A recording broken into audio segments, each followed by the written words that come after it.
Existe uma curva na BR-101 onde todo mundo vê algo, mas ninguém fala sobre isso. Eu nunca fui de acreditar em coisa de assombração. 23 anos rodando pelo Brasil, passando por trecho de serra, por mata fechada, por estrada que some no horizonte sem dar satisfação menos, nunca nada me abalou de verdade. Assalto sim, pane mecânica às 3 da manhã sim. Sono tentando me matar no volante? Isso também. Mas história de estrada, aquelas que o pessoal conta no posto, na mesa do caminhoneiro, com a voz baixa e o olhar descendo para o café, eu sempre ouvi e deixei escorrer. Antes de eu continuar, eu preciso pedir uma coisa. Eu nunca pensei que ia estar aqui, contando isso para alguém.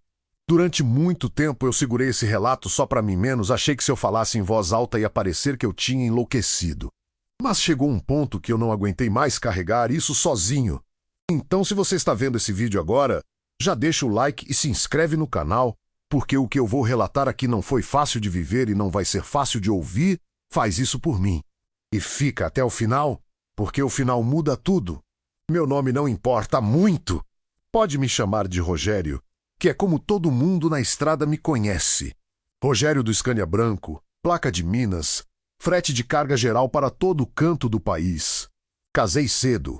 Tive 2 filhos. Me separei quando o caçula tinha 7 anos. A estrada não é boa para casamento. Isso qualquer motorista te conta. Você some por semanas, volta diferente, some de novo. Em algum momento a pessoa do outro lado cansa de te esperar e começa a viver a vida dela. Não tenho raiva da minha ex-mor por isso. Entendo, só dói de um jeito que não tem conserto. Naquela época menos, estamos falando de uns 4 anos atrás, eu estava numa fase ruim. Não era depressão declarada, não tinha diagnóstico, não tomava remédio. Era aquela coisa que homem da estrada não fala, um peso, um cansaço que não some com sono. Você deita na cama da cabine, fecha o olho, acorda 4 horas depois e o peso está lá do mesmo jeito, como se você carregasse o caminhão por dentro. Mas trabalho não para, frete não espera sentimento. E foi nessa condição que eu comecei a fazer com mais frequência o trecho da BR-101 entre o sul da Bahia e o norte do Espírito Santo. Quem conhece aquela rodovia sabe que ela tem personalidades diferentes dependendo do trecho. Tem parte da Brasil Manning que é quase confortável. Pista boa, posto de combustível a cada 50 quilômetros. Acostamento decente. Mas tem trecho que a estrada parece que fica com raiva de você, que resolve te testar. O trecho que eu faço cruza uma região que eu não vou nomear com precisão. Não é por preguiça. É porque eu aprendi que tem coisa que não precisa de endereço exato. Quem precisa saber, vai reconhecer. Quem não precisa, é melhor não saber mesmo, é um trecho de serra. Não uma serra grandiosa, cartão postal, daquelas que você para fotografar. É uma serra sombria, baixa, úmida. A mata dos 2 lados da pista é fechada de um jeito que incomoda. Não é bonita, é opressiva. As árvores não dão espaço para o céu aparecer direito. Mesmo de dia, naquele trecho, a luz chega diferente filtrada, como se a floresta não quisesse deixar o sol entrar inteiro. À noite. Então, à noite aquilo é outro nível.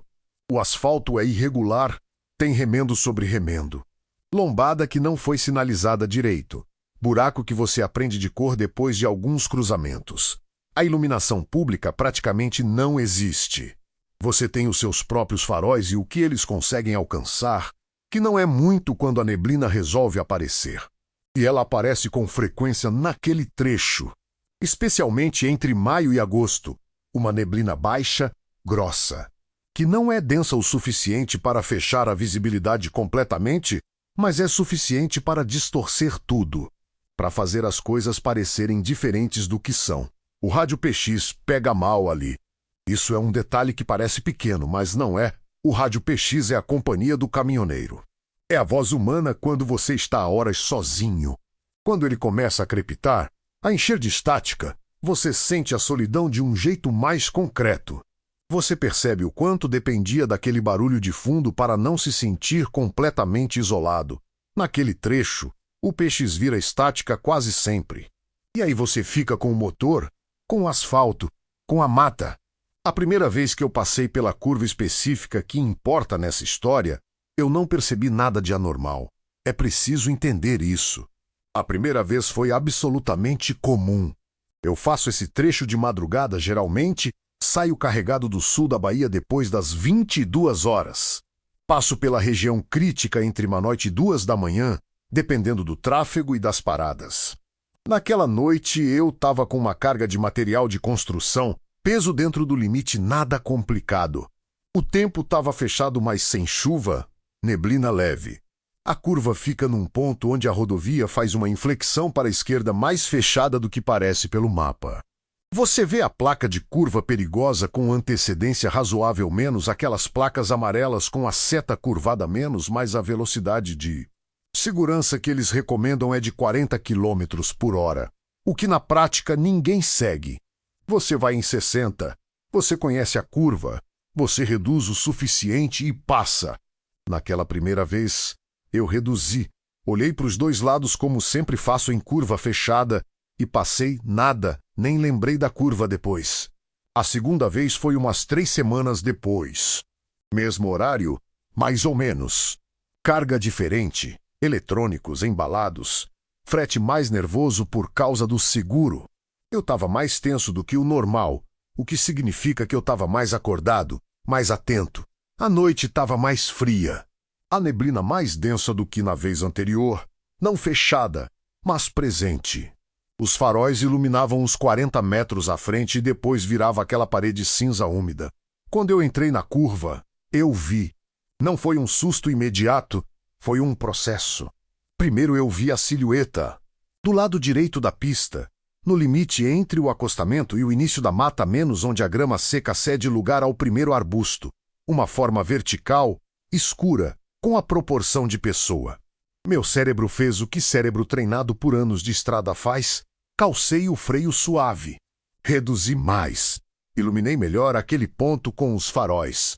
Pessoa na beira da pista de madrugada pode ser acidente. Pode ser pedestre em pane. Pode ser ladrão armado esperando o caminhão parar. Mas quando os faróis iluminaram melhor, a forma não era mais lá ou nunca foi. Eu parei do outro lado da curva, no acostamento, com o freio de motor ainda gemendo. Fiquei uns 2 minutos olhando pelo espelho retrovisor, nada, acostamento vazio. Mata escura, neblina. Eu falei para mim mesmo, sombra de árvore. Distorção da neblina, cansaço, liguei o pisca-alerta. Esperei passar um carro que vinha atrás. Engrenei a primeira e segui. Em 20 minutos eu tinha me convencido que não tinha visto nada de relevante. Mas o corpo não esquece do jeito que a mente esquece.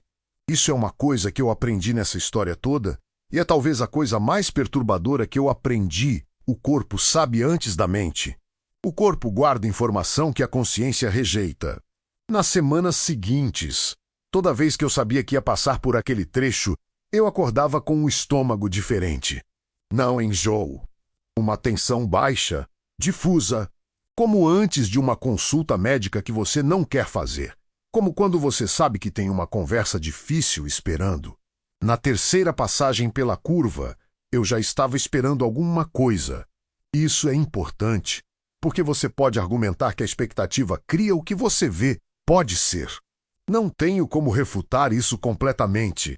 O que eu vi na terceira vez foi diferente da segunda.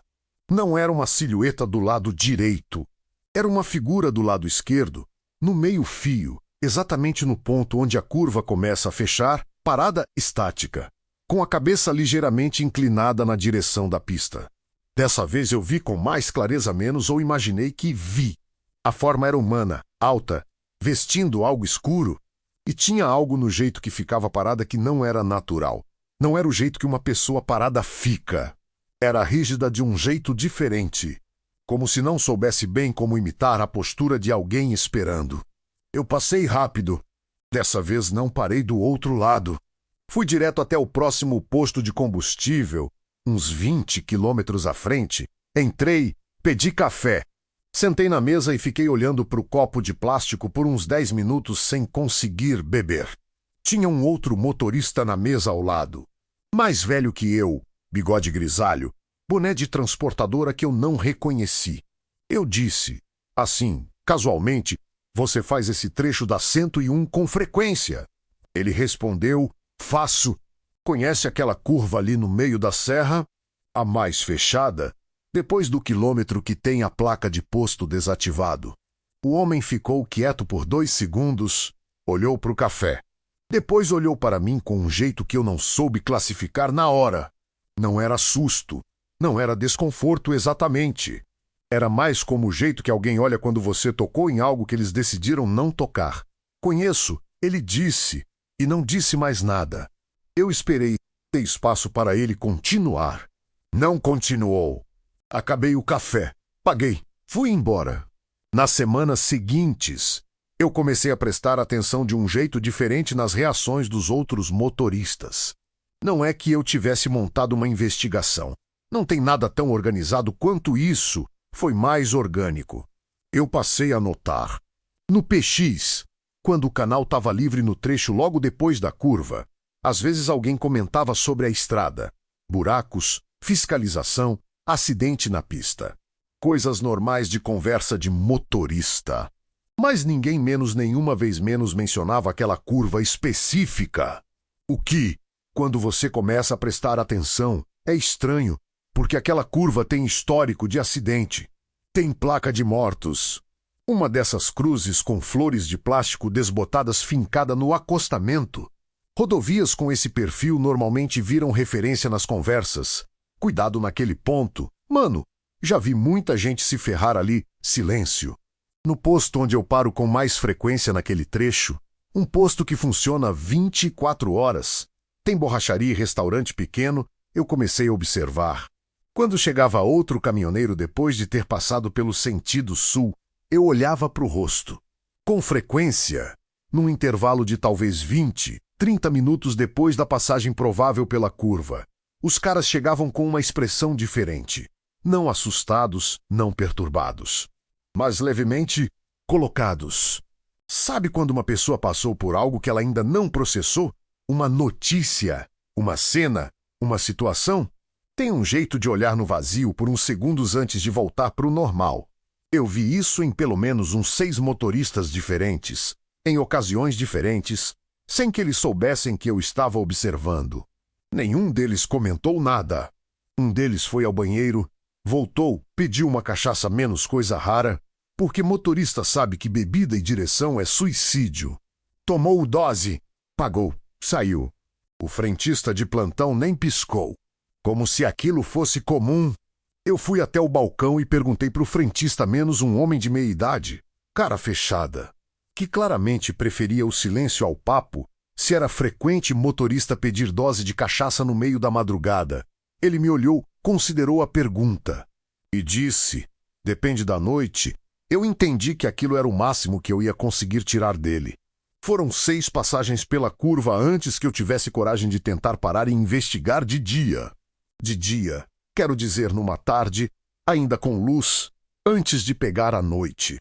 Eu reorganizei meu horário de saída disse para o cliente que tinha tido problema mecânico, coisa que acontece. Ninguém questiona muito, e passei pela curva com o sol ainda no céu, por volta das 5 da tarde. De dia, a curva é comum, isso é o que perturbou. É uma curva fechada em trecho de serra, como centenas de outras na BR-101, asfalto remendado. Guarda-corpo enferrujado num lado. Do outro, a beira da pista desce suave por uns 2 metros de grama e arbusto antes de encontrar a mata. A visibilidade é razoável de dia. Você consegue ver bem dos 2 lados antes de entrar na curva. Eu parei no acostamento depois da curva, liguei o pisca e desci do caminhão. Fui andando de volta até o ponto onde eu tinha visto as figuras. Não tinha nada, obviamente, asfalto, grama, mata. A cruz de flores plásticas no acostamento, 2 cruzes, na verdade, que eu não tinha notado direito antes. Uma delas com um nome apagado pelo tempo, a outra com um nome que eu não vou repetir aqui. Mas eu fiquei olhando para aquele ponto e senti alguma coisa. Não sobrenatural, não arrepio, não presença. Algo mais simples e mais perturbador, reconhecimento. Como se aquele lugar soubesse que eu estava lá. Como se aquela combinação específica de asfalto e grama e entrada de mata tivesse alguma coisa marcada nela que eu não conseguia ver, mas conseguia sentir. Eu sou um homem prático. Eu sei que isso pode ser simplesmente o peso do que eu tinha experienciado antes, projetado naquele lugar físico, trauma associativo. O lugar em si não tinha nada menos, eu é que carregava a história dele. Mas eu fiquei ali por uns 15 minutos, olhando. E em nenhum momento me senti completamente sozinho. Eu conheci o seu Darcy num sábado de manhã, umas 3 semanas depois da minha visita diurna. Seu Darcy é o borracheiro que fica num galpão a uns 12 quilômetros da curva, no sentido sul. Já está ali faz 30 anos, menos antes da rodovia ter o volume de tráfego atual. Antes do asfalto ser recapado, antes da última reforma da sinalização. É o tipo de pessoa que a estrada cria, silenciosa, resistente, com mais histórias do que disposição para contar. Eu tinha furado um pneu de verdade dessa vez. Não inventei. Uma de minhas rodas traseiras tinha pego alguma coisa e eu precisava de serviço. Enquanto o Darcy trabalhava, eu fiquei na cadeira de plástico na frente do galpão, tomando água, olhando para o movimento escasso da manhã. Não sei bem como o assunto chegou na curva. Acho que eu comentei sobre o asfalto ruim. Ele concordou. Mencionei um trecho específico. Ele ficou quieto de um jeito que eu já conhecia. Então eu fui direto. Falei, seu Darcy, o senhor trabalha nessa estrada há 30 anos. O senhor já ouviu alguma coisa sobre aquela curva mais fechada, logo depois do posto desativado? Ele continuou trabalhando, não olhou para mim. Ficou assim por uns 20 segundos, que é muito tempo de silêncio quando você fez uma pergunta direta. Depois ele disse, sem levantar a cabeça, ouço coisa desde que me instalei aqui, eu esperei. Mas eu aprendi que tem coisa que é melhor não dar nome. Por quê? Agora ele parou. Ficou de joelho ao lado do pneu, com a mão na borracha, e me olhou. A expressão dele era séria de um jeito diferente. Não era o jeito sério de quem está concentrado no trabalho. Era o jeito sério de quem está pesando palavras. Porque quando você dá nome, você começa a procurar, e quando você procura, você chama atenção. Atenção de quem? Ele voltou pro pneu. Tô quase terminando aqui. Mas depois, quando eu estava pagando, ele me disse uma coisa com o tom de quem fala de passagem. Como se fosse insignificante. O senhor sabe que aquela curva não aparece no mapa do aplicativo direito. Eu não sabia. Entra lá no aplicativo e coloca o endereço do posto desativado que fica antes. O aplicativo orienta o motorista por uma rota alternativa. Não é o mais curto. Mas o aplicativo orienta assim. Faz anos que é assim. Ninguém reclamou. Ninguém pediu para corrigir. Ele me devolveu o troco e entrou no galpão. Eu fui ao aplicativo ali mesmo. No estacionamento de terra, era verdade. O aplicativo desenhava uma rota alternativa que adicionava uns 7 minutos ao trajeto. Um desvio pequeno, aparentemente sem sentido geográfico, mas consistente. Eu testei vários aplicativos diferentes. Todos faziam o mesmo desvio. Todos evitavam aquela curva específica. Essa noite eu não consegui dormir. Fiquei deitado na cama da cabine, estacionado no posto, olhando para o teto de metal a 30 centímetros do meu rosto, e deixei os pensamentos correrem. Existem explicações práticas para um aplicativo de navegação evitar um ponto. Histórico de acidentes que o algoritmo aprende. Dado de velocidade dos usuários mostrando lentidão recorrente e obras periódicas. Alguma flag na base de dados que ninguém foi lá corrigir, tudo isso é razoável. Mas eu estava pensando em outra coisa. Estava pensando na quantidade de pessoas que passam por aquela curva, que veem o que eu vi, que chegam nos postos com aquela expressão específica, que pedem cachaça às 2 da manhã sem explicar por quê. Estava pensando num silêncio que é grande demais para ser acidental. Silêncio coletivo tem uma física diferente do silêncio individual. Quando uma pessoa não comenta uma coisa, pode ser esquecimento, pode ser julgamento, pode ser timidez. Quando muitas pessoas não comentam a mesma coisa, você está diante de um acordo, tácito ou explícito, tanto faz. Tem uma decisão por baixo daquele silêncio. E a pergunta que não me deixava dormir era: Quem ou o que faz esse acordo ser mantido? Na sétima passagem pela curva, aconteceu a coisa que eu não sei como explicar de forma que soe racional. Era uma quinta-feira. 2h40 da manhã, talvez. Eu estava descansado. Tinha dormido bem no dia anterior, tinha comido bem, não tinha tomado nada além de café. Eu estava em boas condições. Isso importa. A noite estava clara menos sem neblina, o que era incomum naquele trecho. Céu aberto, lua em quarto crescente, dando uma luz lateral fraca mas presente. Visibilidade boa para aquela hora. Eu entrei na curva com 60 km por hora, como sempre. Reduzi para 55 antes da placa. E então os faróis iluminaram a figura. Estava no centro da pista, no meio da faixa da direita, que é a minha faixa, parada, virada de frente para mim. Eu pisei no freio. Freio forte, mas controlado. 20 anos de caminhão, você não pisa de qualquer jeito. Você sabe que caminhão carregado não é carro, que aquela desaceleração brusca tem consequência. Mas eu travei o quanto pude sem perder o controle. O caminhão parou a uns 15 metros da figura. Os faróis iluminavam ela completamente. Era uma mulher. Ou a forma de uma mulher. Alta, cabelo escuro, roupa que parecia úmida, colada no corpo. O rosto eu não conseguia ver direito. Os faróis de frente criam uma retroiluminação estranha. Você vê a silhueta mais do que os detalhes. Mas eu podia ver que estava me olhando. Fiquei parado, motor funcionando, pisca-alerta ligado. Uns 10 segundos, 15, ela não se movia. Eu botei a mão na buzina. Não por reflexo de susto, foi deliberado. Eu queria ver a reação. Queria ver se ela pulava, se afastava, se olhava em volta. A buzina foi forte no silêncio da madrugada. Ela não se moveu. E então, é aqui que eu parei de conseguir achar explicações que me convencem menos. Ela desapareceu. Não correu, não caiu. Não saiu para o lado, não deu meia volta. Estava lá e depois não estava. Entre um frame e outro da minha percepção. Eu lembro que fiquei olhando para o ponto no asfalto onde ela tinha estado.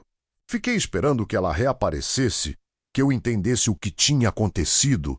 O farol iluminava um círculo de asfalto limpo. Nada. Eu desci do caminhão, sei que não devia. Todo caminhoneiro sabe que você não desce do caminhão de madrugada em trecho isolado sem necessidade, mas eu desci. Fui até o ponto do asfalto onde ela tinha estado, olhei para o chão. Asfalto escuro, úmido de orvalho, sem marca de pisada visível, olhei para os lados. Mata escura, nenhum movimento. Olhei para cima menos sem saber bem por quê. Nada. O único som era o motor do meu caminhão, uns 20 metros atrás. E algum inseto na mata fazendo aquele barulho seco e repetitivo que inseto de mata fechada faz. Voltei para o caminhão com as pernas travadas de um jeito que não era cansaço. Eu não dormi naquela noite, nem na seguinte. Liguei para minha irmã, que é a pessoa com quem eu falo quando estou mal, desde que a separação me deixou sem muito mais ninguém. Ela perguntou o que aconteceu. Eu disse que estava com dificuldade de dormir, que o frete estava pesado. Não contei o que eu tinha visto. Não porque eu não confiasse nela, mas porque eu não sabia como colocar em palavras sem soar como loucura. Voltei ao posto do seu Darcy 2 dias depois. Não tinha pneu furado.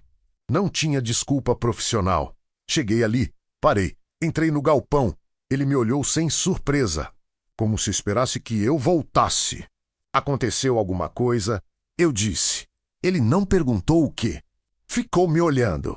Ela estava no meio da pista. Eu disse. E sumiu. O seu Darcy fechou a porta do galpão. Coisa que ele não tinha feito antes. Veio sentar na cadeira de plástico ao lado da minha. Ficou olhando para o pátio de terra vazio por um momento. Isso já aconteceu com quantas pessoas daqui que eu conheço, ele disse. Não foi pergunta menos, foi a abertura de uma conversa que ele tinha adiado por muito tempo. Uns 6, 7 pelo menos. Que me falaram quantos mais que não falaram? Não sei. E o que é isso? Essa é a pergunta que ninguém consegue responder. Mas você tem teoria, ele considerou. Teoria não, observação. Então me conta a observação. Ele ficou quieto mais um pouco. Depois começou a falar de um jeito diferente do que ele falava sobre borracha e mecânica, menos mais devagar, escolhendo cada palavra com um cuidado que me fez entender que ele tinha pensado nisso muito, mas raramente tinha falado. O que as pessoas veem não é sempre a mesma coisa? Eu perguntei ao longo dos anos. Uns veem uma mulher, uns veem um homem parado, uns veem uma criança, uns veem o próprio carro deles na beira da estrada, amassado, como se tivessem batido menos, mas quando passam.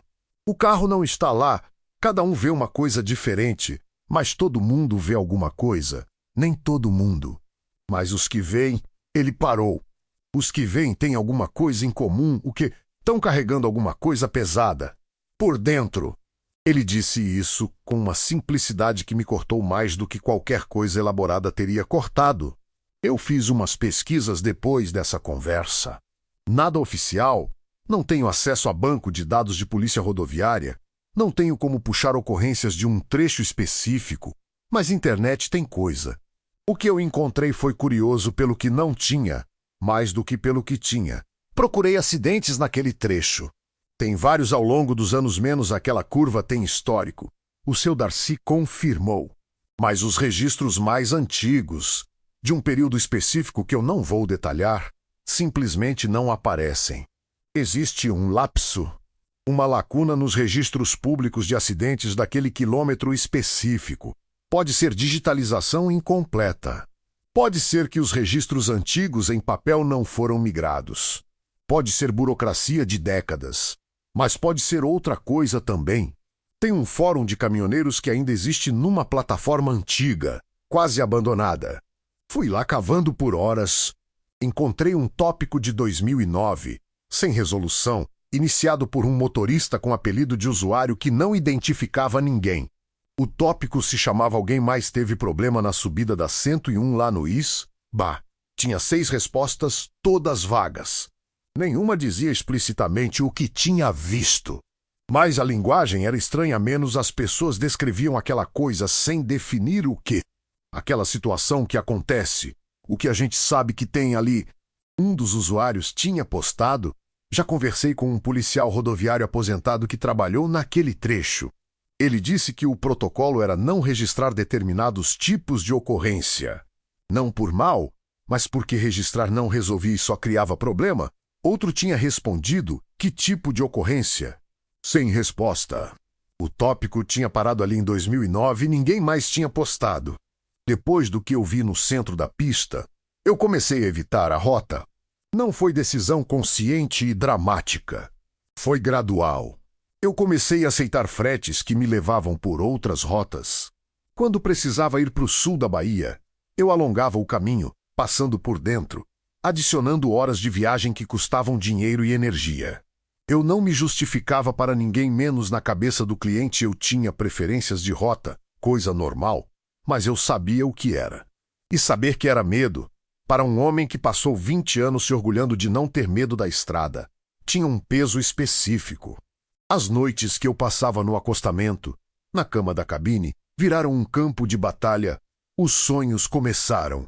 Não eram sonhos de terror clássico. Não tinha nada me perseguindo, não tinha sangue, não tinha grito. Era pior do que isso, era simples. Eu estava dirigindo sempre à noite, sempre na BR-101, e a estrada sempre chegava naquela curva, independentemente de onde eu tinha começado no sonho.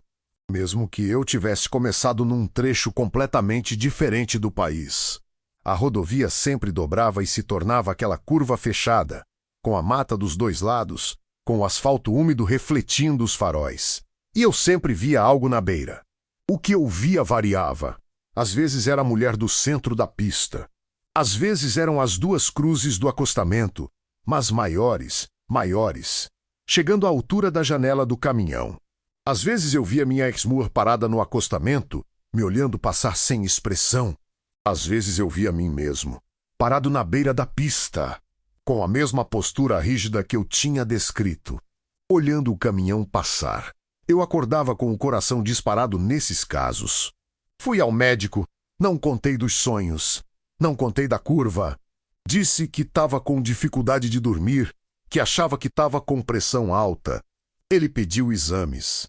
Receitou algo para dormir, disse para diminuir o café. Os comprimidos ajudavam a apagar, mas não com os sonhos. O seu Darcy me ligou uma tarde. Eu tinha deixado meu número com ele na segunda visita. Perguntou como eu estava. Falei que mais ou menos. Ele disse que tinha pensado na nossa conversa e queria completar uma coisa. Eu disse que as pessoas que vêm têm alguma coisa em comum. Ele disse, mas esqueci de dizer a outra parte. Qual parte? Que uns poucos param de ver. Com o tempo. Como assim? Param de ver. Resolvem o que estavam carregando, eu acho, ou aprendem a carregar diferente. E aí passam pela curva e não veem nada? E os que não resolvem? Silêncio, seu Darcy, uns ficam vendo sempre. E aí, esses eu não sei dizer o que acontece no longo prazo. Eu passei 3 meses sem fazer aquele trecho. Nesse período, eu trabalhei nos meus problemas do jeito que homem prático trabalha. Fui atrás do meu filho mais velho, que eu estava evitando por vergonha do afastamento. Tivemos uma conversa longa e difícil. Não resolveu tudo, mas começou alguma coisa. Comecei a ligar mais para minha irmã. Parei com o comprimido para dormir porque o médico tinha dito que era para curto prazo mesmo. Os sonhos com a curva foram ficando menos frequentes. Depois rarearam, depois pararam. Eu interpretei isso como bom sinal. Quando o frete apareceu, uma carga boa, pagamento justo, com destino que me obrigava a passar pela BR-101 naquele trecho, eu aceitei, decidi que era hora. A última passagem pela curva foi há 6 meses. Era uma noite de agosto. Seco, frio, sem neblina menos as melhores condições possíveis. Eu tinha dormido bem. Tinha falado com meu filho no dia anterior. Tinha comido no posto favorito antes de entrar no trecho crítico. Fui chegando na curva com uma atenção total. Controlada, não ansiosa. Eu queria observar, queria ver se via algo. Queria testar a teoria do seu Darcy, reduzir a velocidade mais do que o necessário. 50 km por hora entrando na curva. Os faróis varreram o acostamento direito. Nada! Entrei no fechamento da curva. Iluminei o lado esquerdo. Nada! Passei pelo ponto central, asfalto limpo. As 2 cruzes do acostamento quietas. Mata escura, mas só mata. Saí da curva do outro lado, respirei nada. E eu senti uma coisa estranha. Não era alívio, era quase decepção. Como se eu tivesse querido encontrar algo para confirmar que não tinha imaginado tudo. Como se o vazio me deixasse mais dúvida do que a presença deixaria. Acendi o rádio PX. Estava pegando bem menos alguém mais à frente na pista comentando sobre fiscalização. Voz tranquila, rotineira. Dei uns 20 quilômetros e me perguntei se tinha terminado. Se era assim que aquilo se resolvia. Mas então olhei para o espelho retrovisor. Não sei por que olhei. Não tinha razão específica. É o tipo de coisa que você faz no automático na estrada. No espelho, os faróis do caminhão iluminavam a estrada atrás de mim. Asfalto escuro. Mata dos 2 lados abrindo gradualmente. A curva já ficada a uns 300 metros atrás. E no banco passageiro da cabine, refletido pelo ângulo do espelho, eu vi. Não era uma figura externa. Na estrada, na mata, no acostamento. Era dentro da minha cabine, no banco passageiro. Uma forma sentada, quieta, com a postura de alguém que está olhando para frente. Para a estrada, como um carona que eu não tinha pegado. Eu pisquei, olhei de novo. O banco passageiro estava vazio. Eu parei num posto uns 30 quilômetros à frente. Passei meia hora verificando cada centímetro da cabine. Nada, tudo no lugar.